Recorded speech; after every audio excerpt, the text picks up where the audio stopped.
Hi friends, I am Shantanu निकरा, ex chief manager bank of Baroda and financial consultant provider Kutch consultancy. तो आज बात करेंगे important topic पर, वो है अनसिक्योर्ड बिजनेस लोन। तो अनसिक्योर्ड बिजनेस लोन के लिए क्या क्राइटेरिया होना चाहिए। आज मैं नेशनलाइज बैंक की बात नहीं करूंगा क्योंकि नेशनलाइज बैंक बहुत कंजर्वेटिव हैं। आपको सीटीएमएसी स्कीम या मुद्रा स्कीम में देने के लिए बहुत टाइम लगाते हैं सैंक्शन कराने में। लेकिन जो अपना प्राइवेट बैंक और एनबीएफसी है, उनके जो अनसिक्योर्ड बीएल की स्कीम है उसके बारे में बात करूंगा। देखो, उसमें जो लोन का असेसमेंट होता है उसके लिए सबसे पहला क्राइटेरिया तो ये है कि आपका बिजनेस 3 ईयर्स ओल्ड होना चाहिए। ठीक है।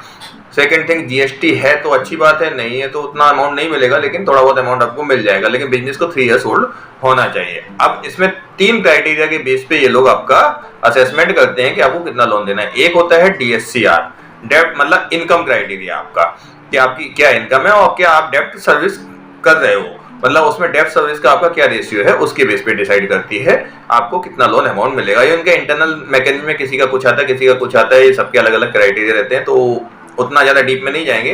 सेकंड थिंग क्राइटेरिया आता है आपका बैंकिंग।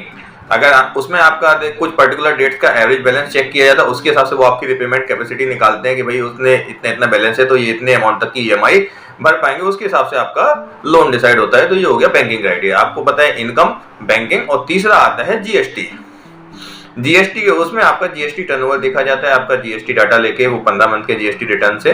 और हाँ, आपकी सेल डिप नहीं होनी चाहिए, नहीं तो उसका जस्टिफिकेशन देना पड़ता है। बाकी लोन तो हो जाता है, लेकिन तो ये 3 क्राइटेरिया मेजर देते हैं किसी भी प्राइवेट बैंक और एनबीएफसी से अनसिक्योर्ड बीएल के लिए। हाँ, रेट इसमें हाई साइड होता है, लेकिन बिजनेस में कई बार ऐसा होता है कि हमें पैसे की जरूरत पड़ती है तो इमीडिएट चाहिए पड़ता है, जिससे हम बिजनेस में उससे ज्यादा कमा लेते हैं, तो हम अनसिक्योर्ड लोन लेते हैं। हाँ, इसमें एक चीज और ध्यान रखनी चाहिए आपको, आपके चेक बाउंस नहीं होने चाहिए। 12 महीने का अकाउंट स्टेटमेंट लगेगा, केवाईसी लगेंगे, सब सॉफ्ट कॉपी लगता है। आप पैन कार्ड, आधार कार्ड, प्रोप्राइटर या पार्टनर्स के पैन कार्ड, आधार कार्ड लगेंगे, 2 रेफरेंस लगते हैं, उनके कॉन्टेक्ट डिटेल लगता है। तो ये सारे डॉक्यूमेंट होते हैं और सारी सॉफ्ट कॉपी में सभी जगह प्रोसेस ऑनलाइन है, ये सारी चीजें आपको सॉफ्ट कॉपी में ही देनी होती है।